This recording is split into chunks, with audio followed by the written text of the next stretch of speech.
Welcome back to SumZero. We are back with Ben Axler, who famously shorted Oatly and a number of other stocks here on SumZero.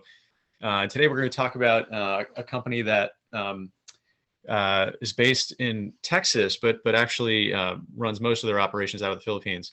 A company called TaskUs. Ben, welcome back to SumZero. It's great to have you, chat about a new stock.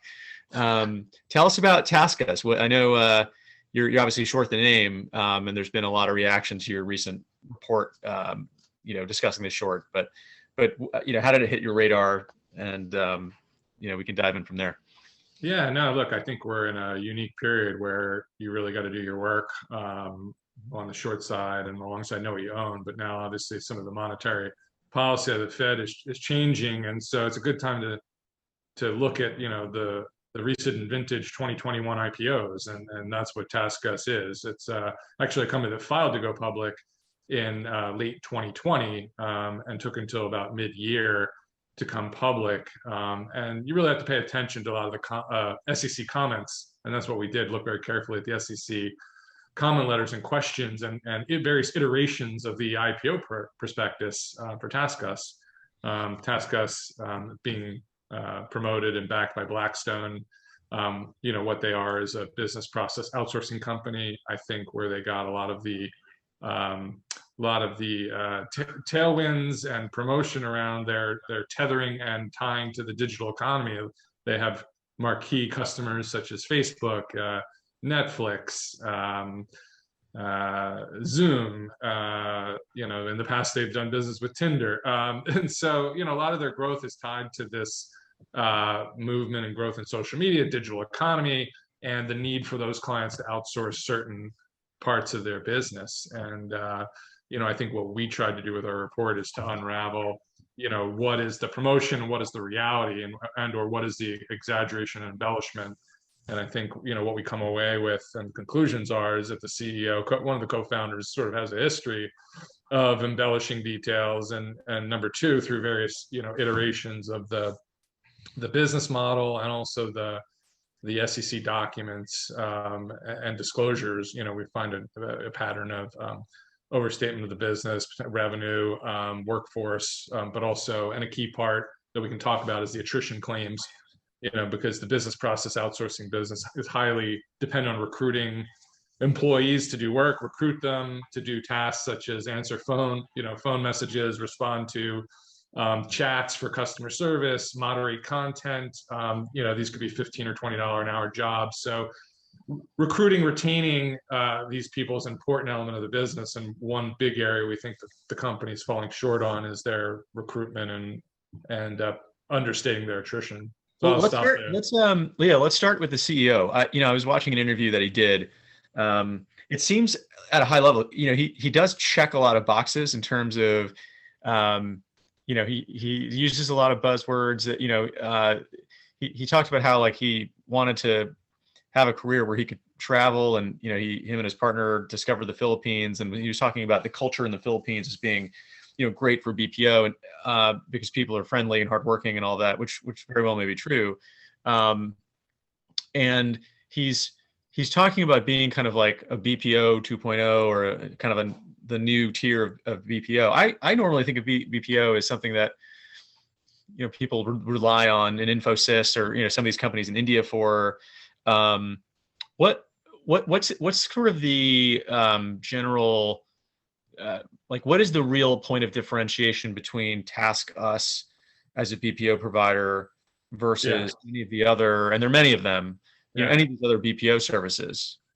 Well, I think you hit the nail on the head, and this is the crux of the short thesis and where we're coming to is that as they've gotten bigger, what is their point of differentiation? Well, what we're coming out with is actually very little, okay? And part of the problem is as they've gotten bigger, they're now going up against, like you said, the likes of, could be a Cognizant and content moderation, Accenture, Concentrix, which were long, a number of other different bigger companies that are coming to the table more, with not just, hey, here's a body that'll sit in a seat and, can moderate content and or answer questions, but they're also delivering technology solutions and additional value-added services. And so the real point, the point of differentiator with TaskUs, we think from a from a product suite offerings, very little. I mean, what they would claim is that they provide a better work environment that's more conducive to the millennial environment. You can look online and see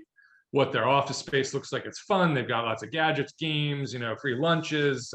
If you're a top performer there, I did see some some shots of their offices. They look pretty incredible, but I don't know if their clients necessarily care about that. Like if you're Netflix, right? You really that's true. What, the TaskUs office looks like. Probably not.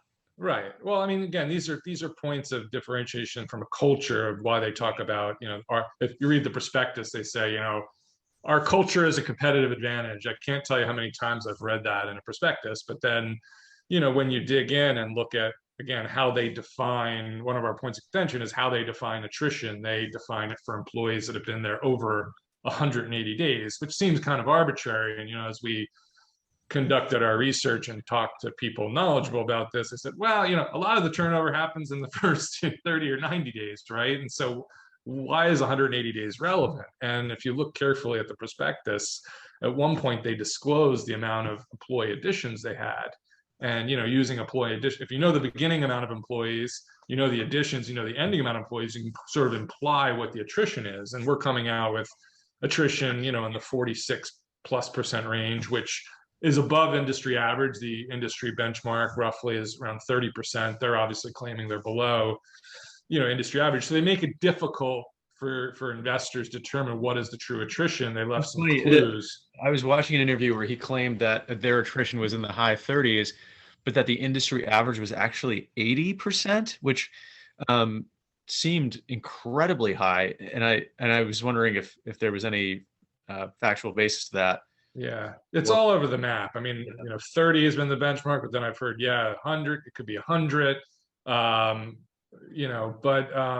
But again, with this company, the pattern here, and we always warn about this, is you got to look at the quality of the disclosure. Is management giving you enough information to determine, what's going on? And it's not just the employee attrition. Obviously, as we noted in the report, they used to disclose annual contract value, ACV.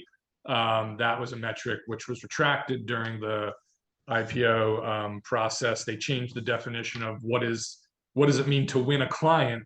Be careful when you see a definition of client win rate going from 4 sentences to 12 sentences. I mean, how long does it take to explain your process and your methodology for managing or for measuring win rate? So that's another metric. Oddly, they don't disclose interest income. They've carried cash balances. A lot of companies report interest expense, interest income. That's a big concern because you want to be able to audit the cash of a business like this, particularly when cash gets tied up in foreign locations such as the Philippines.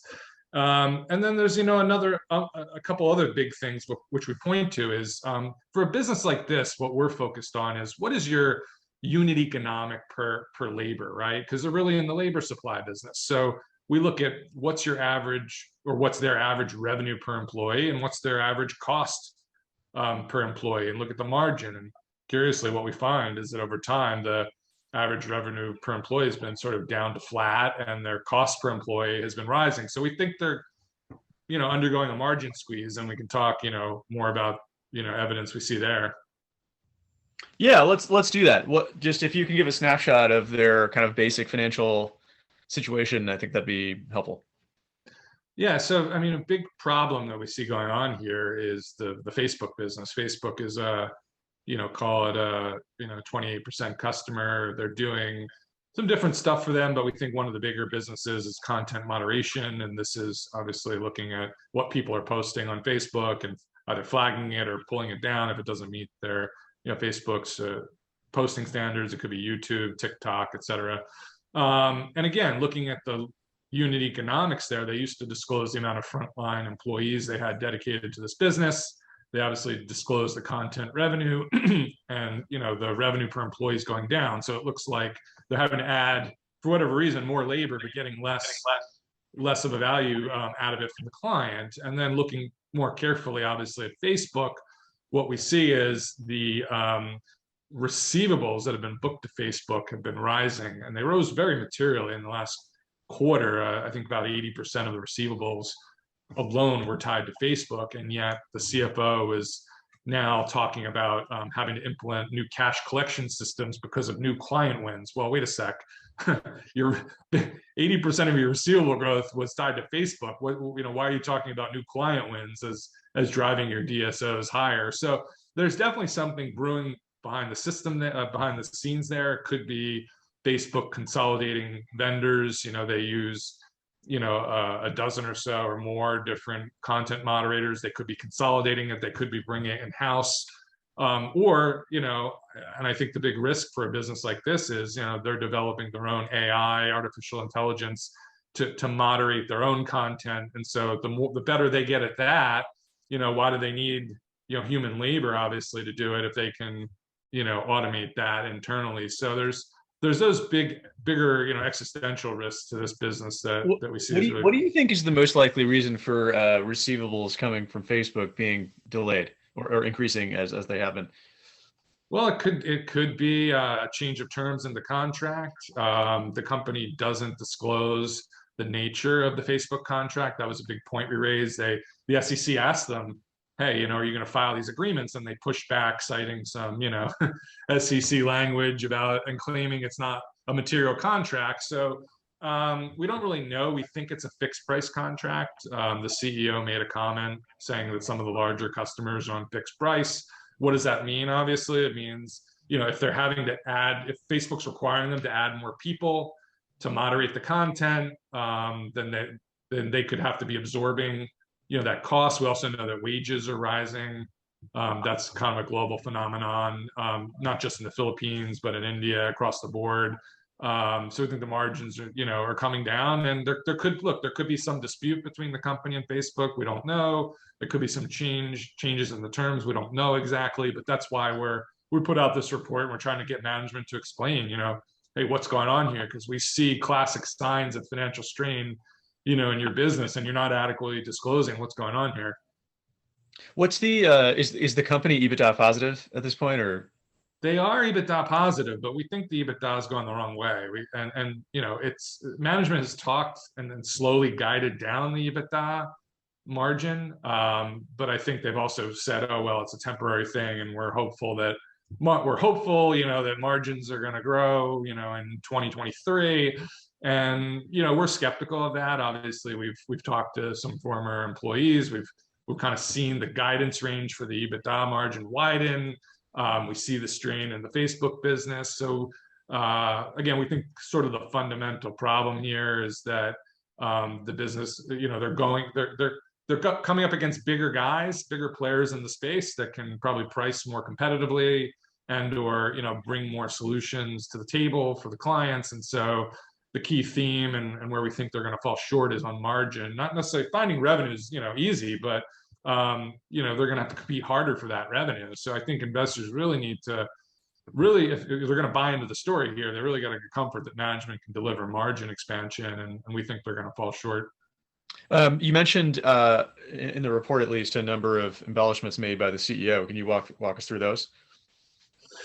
Yeah, so I mean, we found his old blog. The current blog is still up, but obviously a lot of the historical content has been taken down, and there's definitely some signs there of, some embellishment of what he's actually studied in school, once claiming to be a double major in business and international politics or relations, then just saying, just one major, international relations, international politics, international business. It's not really clear what he studied, but that's just one sign. Obviously, we did a pretty deep dive. I mean, this business was started in 2008, and at first it went through one iteration. They used to try to serve individuals and help provide like a personal assistant outsourced, but then they realized that business model didn't work, and so they started to pivot towards enterprise customers, obviously, and larger corporations. But I think the embellishment, definitely, if you look carefully at the employee workforce,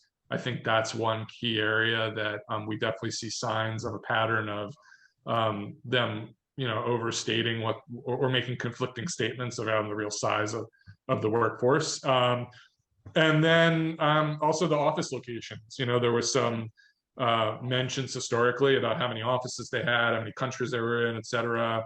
And then you go and look in the prospectus and compare what they're reporting now in the prospectus versus what they said historically. There's definitely a disconnect there. So it's buyer beware. I mean, I just don't know what the real numbers are. Another thing that caught our attention, obviously, they have a very fancy chart in the prospectus where they show the growth of the revenue, but oddly, they don't show revenue pre-2014, and the revenue numbers start in 2015. And we asked somebody, a former employee, hey, what were revenues in 2014? Oh, about 8 million. And there were some historical statements that it was 15 million or bigger. So I just think there's a lot of concern here from our point of view about the quality of the numbers, and also the people behind it. We pointed out the chief accounting officer also has a little bit of a record, DWI charge and disorderly conduct charge. We'd like to see, look, everyone deserves a second chance, but we certainly would love to see, for a multi-billion-dollar company, we'd love to see a chief accounting officer with a CPA, because they do talk about complexities in their revenue recognition, accounting, et cetera. So, and there are a lot of errors and inconsistencies. So we think the company needs an upgrade. This should not be trading at a premium to peers. We think this is a business that deserves to trade at a discount. Were you referring to, what's this guy's name? B. Ramalinga Raju? No. So the CFO, we pointed out the CFO didn't really provide a full biography. He also had a stint as an accounting manager at Sify, which was, Satyam Infra Group, spun out of the Satyam computer company. Obviously, people familiar with corporate frauds will remember the Satyam fraud. And what's interesting there is that some of the warning signs with the Satyam fraud, we're looking at unbilled receivables, unusual movements there in unbilled receivables, and also cash collection issues. And lo and behold, if you dig a little bit, we found some unusual movements and unexplained movements in unbilled receivables. And then in addition, you're starting to see the company warn about cash collection issues. So it's just an unusual peculiarity there, but it's definitely something to pay attention to. Unbilled receivables are basically the company booking revenue without billing it, right? So that suggests, and that had been rising. If you look at the unbilled receivables to revenue ratio, had been rising, which could suggest that they had been pre-booking revenue or accelerating revenue recognition before certainty of collection or certainty of billing. So it's something to keep an eye on very carefully. Do they report something called unbilled receivables? If you look at yes, they actually show what portion of it are unbilled. Yeah, and we look at unbilled receivables to revenues, to LTM revenues. So you look at trends there. We look at the proportion of unbilled receivables to total receivables, and you want to see if there's any trends or any anomalies there. And we found some anomalies. There was a big spike and decline in the proportion of unbilled receivables to total receivables. Again, unexplained what's going on there. As I said, also the unbilled receivables to revenues had been rising for 18 months. Then they took a spike down. So when you start to see like unusual trends like this, again, coinciding now with the Facebook receivables ballooning and some stress there, it's just a point that investors need to, dig into. Are you seeing a correlation between unbilled receivables spiking and cash flows dropping? Yeah, for sure. Absolutely. So the cash flow has been under strain. There's no question about it. Now, a lot of it's being masked right now because after they came public, they paid like a big former phantom for some phantom stock or something that employees own. So the cash flow looks very negative this quarter, but if you pro forma, it's positive. But what we've noticed, and we have a slide, I don't have the slide off the top of my head in the presentation, that cash flow has been lagging every key metric. So the company obviously promotes revenue, adjusted EBITDA, adjusted income. If you look at the growth of all these metrics, you'll see that the actual cash flow has been lagging all the key headline metrics. So that to us is also a red flag. Yeah. What have they been saying regarding COVID? Has that been affecting their business much at all, or? Yeah. Well, again, another red flag, right? They try to pro forma adjust their EBITDA and earnings for COVID expenses. And we looked at every company among their peers. Nobody is trying to sell investors on pro forma adjusted EBITDA COVID-19. That's just like another example of why we think this company continuously presents non-standard financial metrics to try to embellish the performance of the business. So you got to be careful and look at every adjustment that the management's trying to sell you and ask yourself, like, is this industry standard? What's going on? And we don't believe that they're providing industry standard metrics. How are they valued relative to their peer set? Overvalued, particularly on EBITDA. At one point they were trading at 25 times EBITDA. I still think they're at 15 or 16 times EBITDA, which is rich. Particularly, as I noted to you, and our belief is the EBITDA is what's going down, or it's under pressure, and we believe it will continue to go down. So, I think there are better ways to play this business. Now, investors are looking at it probably as a little bit of a growth play. Why? Because they're saying that they can grow revenue at a minimum of 25%. The market, actually, the analysts have them growing above management's target. We think they're probably going to grow at the low 20%. But again, we've been in this market environment now for a number of years, and you probably know it well, Divya, that everyone's chasing revenue growth, right? But at some point you got to pay the piper, and you're going to say, okay, well, is this high quality revenue growth or low quality revenue growth? And we think it's low quality revenue growth, and they're going to be chasing revenue growth at lower margin. And so invariably that should bring the multiple down. What does their balance sheet look like today? The balance sheet is okay. I mean, they're levered a little bit more than 1 times.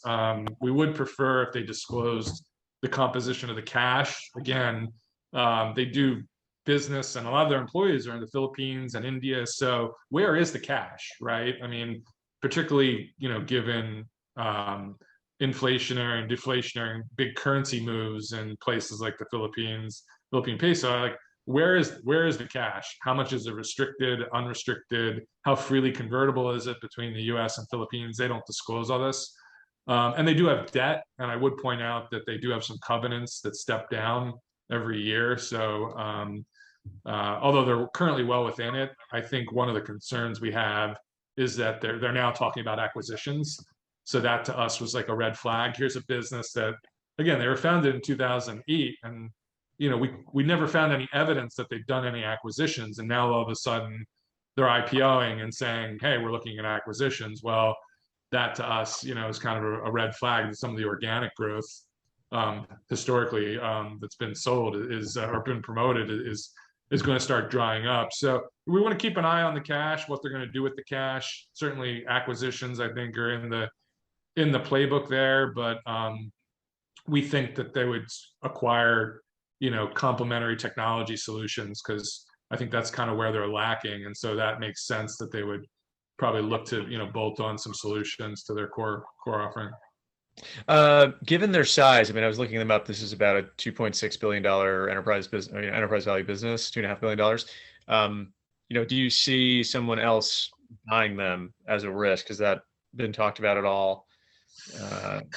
I mean, I think you'd have to see the stock price come down a lot, right? I mean, I still think they're pretty richly valued. And, usually you don't see, again, I think there's plenty of industry growth going around. I think some of the other guys are growing handsomely, at 10% and outgrowing the market. I don't see it much of as a risk at the moment. I do think if the story really starts to unravel and the stock gets excessively cheap, then you could see that, but I don't view that as a risk at the moment.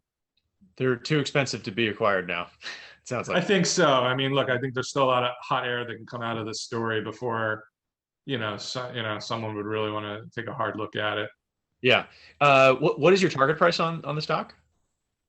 Yeah, look, I mean, I think we had at the low end of 50%, downside price target. We put out a report at around 35. I mean, I don't think it's unreasonable that the stock could be in the teens, right? At IPO'd, look, at IPO'd, I think at 23, it's still trading above its IPO. And from my perspective and from our perspective, we think this is rapidly approaching a busted IPO story. I think you're going to see, in the coming quarters, margins really, come down a little bit. And I think if the cash collection continues to worsen, I think people are going to see signs of problems really brewing. And so we think this thing will ultimately trade below the IPO price, which is 23, and I think could definitely hit the mid-teens. Got it. So interestingly, you're not short the entire sector. This is obviously a very stock specific viewpoint that you have. Um, what are some names in the BPO sector that you like that you might actually be long?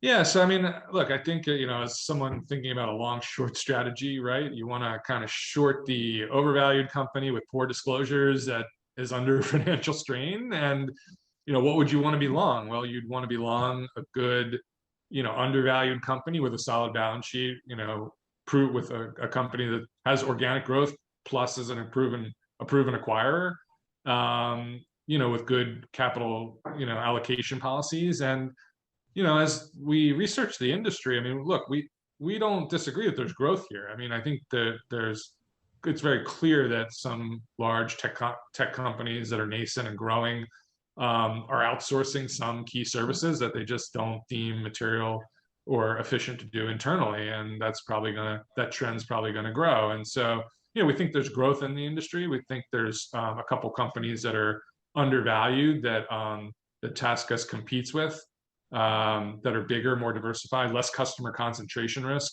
Again, I think having Facebook as such a big customer here is a problem. So if I like the space, I want to take less concentration risk. And so two companies that we came across that we think are fit that sort of bill are Concentrix, CNXC, and Majorel Group, MAJ, which is on the Euronext Amsterdam. And each one we like for a different reason. Concentrix was a spinoff, and as such, we think allowed management to sort of focus its efforts on the digital customer experience market, and it was slowly transitioning away from lower margin, telecom companies to higher value companies in the digital space. Since they've come public, they haven't picked up any major sell side analysts, so you don't find Goldman promoting it, you don't find JP Morgan, Merrill Lynch, but yet we're talking about a $10 billion company that is growing double digits, outgrowing the industry. They just announced a $500 million share buyback program. They just announced a dividend, so they're paying a 1% dividend. They're doing the right sort of acquisitions we'd like to see. They just bought a company from Carlyle called the PK Group that's going to enhance and extend their digital and technology solutions for their customers. So, and it's trading at sub 2 times sales multiple, and around 10.5 times EBITDA, versus a TaskUs, which is at 3.5, 3.6 times sales and 15, 16 times EBITDA. So that's one we like, and it's modestly levered, about 2.5 times. So undervalued, good capital return policies, growing double digits, and also they're consistently beating their estimates. So the company puts out guidance, and for every quarter they've beat their guidance. And the consensus is really just a couple. They're covered by 2 or 3 sort of regional brokers that just do research. So very underfollowed. The consensus is not really well defined, which we like, because we can come up with our own consensus, and they've been beating our internal estimates. And then Majorel Group is another one that's orphaned, underfollowed, was a recent IPO on the Euronext Amsterdam exchange. It's jointly owned by Bertelsmann and a Moroccan group, and serving the same sort of customers. They're growing their focus on the digital economy, moving away from some lower margin business, clean balance sheet, no debt, covered by Goldman and JP Morgan, but ironically covered by the different analysts that cover the task group. So I guess they have a European coverage and a US coverage. So there's almost some research arbitrage there where I don't think each analyst group knows each other, and has properly figured out what Majorel is worth. But Majorel is the cheapest one in the space. They are going to be paying a dividend. They have a capital return policy they've announced. Once they finalize their numbers for last year, they could pay out a nice dividend of 30, 40, 50% of earnings last year. And so, that one's trading at 1.3 times sales and I don't know, 9 times EBITDA. It's an irrational discount, just underfollowed. And so, we like the space. We're going to be short the overvalued companies with problem, TaskUs, and we're going to be long Concentrix and Majorel, and we think it's going to be a good relative value play. Ben, I want to end with some macro commentary here. I mean, obviously, there's been a huge amount of volatility in the markets. Tech in particular has gotten smoked. How are you thinking about when we hit an inflection point on just overall market sentiment?